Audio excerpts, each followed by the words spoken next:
Karena kalau kita mau jujur, saat kita nggak bisa kemana-mana, mobil mewah pun nganggur di rumah.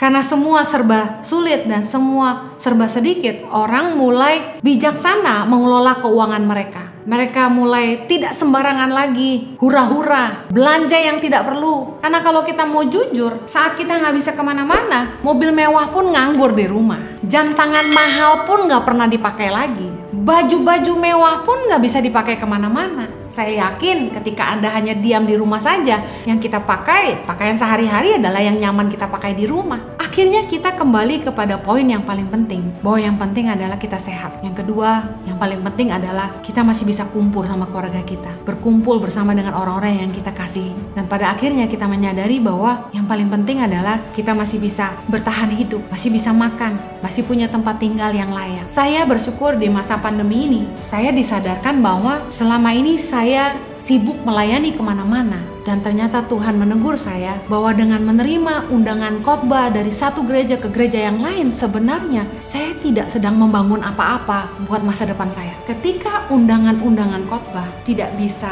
lagi saya jalani karena pandemi, tidak ada satupun gereja yang peduli bagaimana dengan hidup kami. Di saat itulah saya mulai melihat bahwa kesibukan saya selama ini tidak membangun apa-apa untuk hidup kami pribadi. Kita selama ini sibuk kerja, cari uang, sampai kita lupa bahwa warisan yang paling berharga yang kita bisa berikan kepada anak-anak kita bukanlah harta. Warisan yang paling berharga yang kita bisa tinggalkan buat anak-anak kita adalah iman, nama baik, dan nilai-nilai kebenaran yang kita ajarkan kepada mereka.